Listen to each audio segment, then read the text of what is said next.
Hey y'all, my name is Asia. Welcome back to my channel. If y'all hear some helicopters in the background, I do apologize. I do live in the hood, and by this time it's normal. But anyways, what I'm gonna go ahead and do today is show y'all how to convert your JPEG file into a SVG file or a PNG file, and other options as well. It's super easy as well. So we're gonna go ahead and get straight to the point. We're gonna go ahead and go to convergio.co, which is what the website is called. Go ahead and click on choose files, find the image that you are trying to convert, and there's my cricket design. I'm gonna go ahead and now click on 2, and you'll see many very different options that you can use here in order for you to convert your image. Excuse me. Alright, and here I'm just showing you the very different options that are available for you to use, and it is free as well. I believe it lets you use it about 10 times a day, or 10 times or 10 minutes a day. I'm not sure, for free.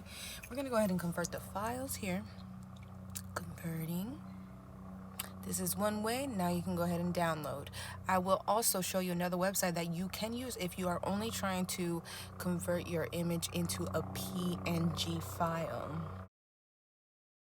Okay, so the next website that you are able to use in order to just convert your file into a simple PNG, it is called remove.bg.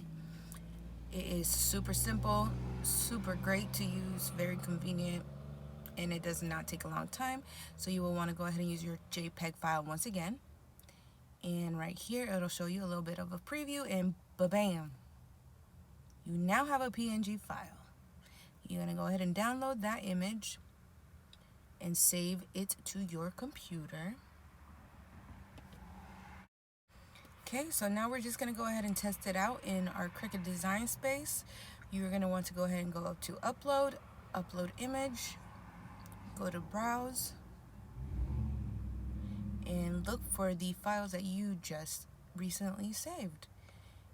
Let me see here, go through all these images and find my file, and there it is. So we're going to go ahead and open it, and you'll see right there that it is in PNG form, complex. And again, go ahead and continue. This would be a print then cut type of image, and you're going to go ahead and upload it. Awesome. There you go. Super easy and super simple. I hope that this was super helpful to y'all and straight to the point. Again, don't forget to subscribe to my channel. I will be coming up with more informative videos for y'all, and I will also start promoting my Etsy shop. Again, thank you for watching. Hope to see y'all again soon, and please again make sure y'all subscribe to the channel. I can't wait to see more of y'all come and find all of these helpful videos for y'all. I know Cricut Design Space is a very fun environment. It's very therapeutic. It's very awesome. You can create anything, absolutely anything. Super awesome. Anyways, y'all have a blessed day.